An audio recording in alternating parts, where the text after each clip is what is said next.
Chuti namwe avane mwese durano kuri Studio Umutware nongeye kubasuhuza. Ningiye wese ngira nkabo bikorwa filmane turi kuganira muri uyu mwanya. Nkaba ngira ngo mwese mbahe ikaze neza hano muri ibiganiro by'amajwi nabateguriye byo kuri uyu munsi. Kuri mwebwe rero mu kinyumva kuri iyi nshuro ya mbere ndagira ngo mbahe ikaze neza kandi babwire nti rwose muze mwisange. Igihe cyose muri kunyumva hano kuri aya majwi nje ndukuri nje ndurukundo kandi nje n'icyizere. Ibi nkaba ngira ngo mbabwire nti mubikoreshe nk'umunzani mupima ibyo tuganira byose. Murebe nimba bifite ukuri, murebe nimba bifite ishingiro kandi ko binagira icyo bibungura. Aho mubona hose ko byaba bigotamye cyangwa se nta gaciro bifite, ndabasabye rwose ngo munyahe ku mugaragaro. Munamfashe nanjye nikosore kubera ko ntago nifuza ko nabafatira igihe bigamije kubarogoya gusa.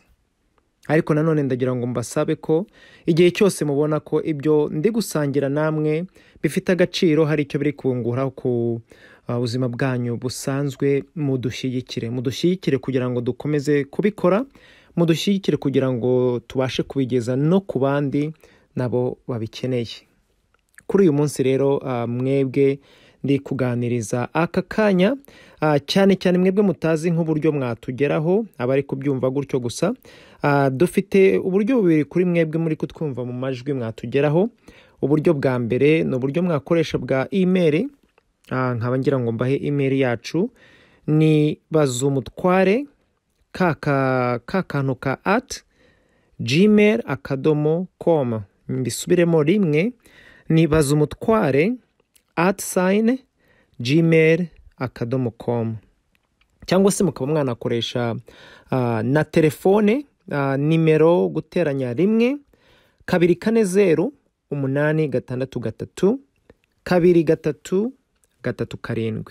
Reka nsubiremo inshuro imwe, guteranya 1-248-3-2-3-7. Ubwo rero nkaba ngira ngo rwose abifuza kutugeraho murakaza neza mutwoherereze message zanyu. Mushobora kubyohereza binyuze kuri WhatsApp, Signal cyangwa se Telegram. Turi kumwe. Ubwo rero muri uyu mwanya nkaba nari ngira ngo mbaganirize ku bintu bibiri gusa. Ikintu cya mbere nifuza kubaganiriza nuko ejo hashize hakaba hari kuwa kane ku itariki ya 10 hari ikiganiro twagize kivuga ku kiganiro umukuru w'igihugu Perezida Paul Kagame yagiranye n'abanyamakuru ba RBA cyangwa se Rwandan Broadcasting Agency. Ariko icyo kiganiro abantu benshi bakaba bari baratekereje ko cyatekinitswe, ariko kubw'umwihariko cyabaye deep fake cyangwa se cyakozwe mu buryo bita deep fake. Ubwo rero nanjye nari nabejeje yuko nzafata umwanya nkagisuzuma nkareba koko nimba icyo kiganiro ari icyo bita deep fake. Iri jambo deep fake ni ijambo rikomeye cyane. Abenshi sinanakeka ko bumva neza icyo risobanuye. Hari ubwo wenda amagambo rimwe na rimwe akoreshwa abantu bakagira ngo ni uduterime dushyashya tuje twadutse, ariko iryo jambo riraremereye. Umuntu wese urikoresheje hari ikintu cyo mu bintu bya tekinike aba ari kuvuga gikarishye cyangwa se gikomeye cyane. Akaba ariyo mpamvu kuri jyewe ntago mpfa kurikoresha cyane nko muri ibi bintu byo gutekinika. Gutekinika ni ikintu kimwe, deep fake ni ikindi kintu. So ubwo rero nanjye mfasha akanya ndi kureba nimba ari ibyo bya deep fake. Nasanze iyo video rwose etari deep fake, ni video isanzwe ifite amakosa asanzwe, ariko ntago nabonye nk'ibintu bigaragara mu bintu twita deep fake birimo, kuko naye navuze nti noneho nimba bigeze muri ibintu bya deep fake ndumva ibintu bigeze wandabaga. Ubwo rero nanjye nkaba nari nahisemo ko natanga umusanzu kugira ngo abari bari kubyumva, bari bari kubikurikirana nibura baruhuke ku mutima. ariko ikintu gitangaje ku rundi ruhande n'ubwo bwose bitantangaje cyane nuko abantu ntago banyuzwe abari bari gukurikirana ibyo biganiro cyane cyane yuko bashakaga kumva ibindi birenzeho. Muti ibyo bindi birenzeho byari biki?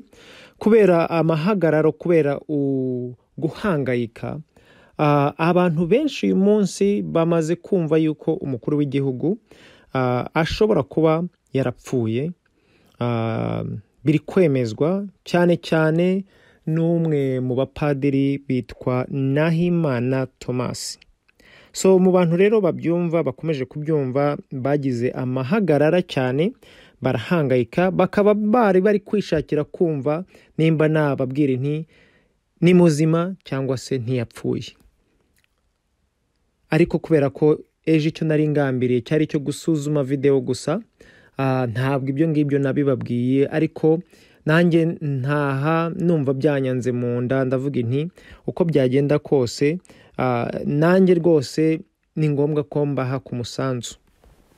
So bikaba rero bigiye kunjyana ku cya kabiri. Ubwo uyu munsi rero narindi kugira ngo mbabwire yuko muri iki cyumweru gitaha nzabakorera ikiganiro kigamije kubaha ubundi bumenyi bwiyongeraho burebana n'ibi bintu uyu mupadiri Nahimana Thomas amaze iminsi ari kuvuga.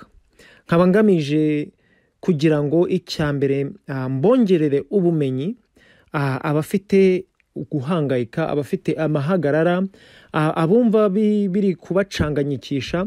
Ndagira ngo nibura kimwe mu kintu nifuza kubakotezaho kizabahe noneho gufunguka mu mitima, kugira ngo mugerageze kumva nk'abantu babahahamura, babaha aya makuru aremereye, mugerageze kumva aho biri guturuka. Kubera ko burya baravuga ngo rimwe na rimwe umusazi aravuga akagwa kwijambo. So hari ubumenyi rero bukomeye mu mutima wanjye, nkaba numva ko mugeze igihe cyo kubwumva, nkaba nizera ko buzabasha kubafasha mu gusuzuma, mu kumva, mu kwirebera nimba noneho ibyo muri kwereka aha hanze byaba ari ibyo uyu mupadiri Nahimana Thomas ari gutangaza bifite ishingiro cyangwa bitarifite, cyangwa se none ku ruhande rwa leta y'u Rwanda nimba uburyo bari kubyitwaramo hari icyo bibamarira cyangwa se bitabamarira. Nkaba noneho kandi nanizera ko wenda nimumara kumva ubwo bumenyi nzabasangiza muri iki cyumweru gitaha, dushobora noneho kuba twafata imyanzuro ihagaze ifashe, tukaba twavuga tuti noneho uku guhangayika tugiye kukuvanaho, iki kibazo cyari kimeze nabi reka tugisubize mu buriri kiryame kirangire, noneho tunafate n'ingamba nimba ari ngombwa nk'abanyarwanda kugira ngo rwose ibi bintu bizime biveho, ubuzima bwacu bukomere bujye imbere aho bwagombye kuba buri. Ubu rero muri uyu mwanya nkaba ngira ngo nongere mbararikire nti muri iki cyumweru rwose gitaha nzabakorera iki kiganiro. Ubu ngubu ngiye kureba abatumirwa nzazanamo kugira ngo tuzasangire ikiganiro. Nkaba namwe mwese nabararekera nkababwira nti uwifuza kuzaza muri icyo kiganiro nzababwira umunsi muri iyi minsi iri imbere muzaze, ariko ndashaka ko kizaba ikiganiro cy'ubuhamya, ntikibe ikiganiro cy'amarangamutima cyane, kubera ko ndakeka ko muri uyu mwanya ikibafasha ni ukumenya nimba ibyo bintu bifite ukuri or not. Kandi nimba rero nta bintu by'ubuhamya tuzanyemo, ndumva bitazabafasha cyane. Akaba ariyo mpamvu rero ngira ngo nti umuntu wese uzaba ufite ubuhamya nahita nguha karibu muri uyu mwanya uzaze tuganire. Nuko rero icyo nicyo kintu cya kabiri nifuzaga kubageraho. Murararikiwe mu cyumweru gitaha kuri iyi nkuru iri kuvugwa cyane cyane ya Perezida Kagame. Imihangayiko yose mufite ndizera ko tuzayishyira mu buriri ikavaho rwose, igasubira kuryama, igasinzira, kandi mukazanyurwa. Ndabashimiye cyane mwese mbivanye ku mutima. Ni jyewe singira nkabo bikorwa Freeman hano kuri Studio Umutware. Nkaba ngira ngo mwese mbifurize kugira umunsi mwiza n'ijoro ryiza, ndetse namwe rwose mwamaze gutangira iyi weekend muryoherwe. naho gutaha.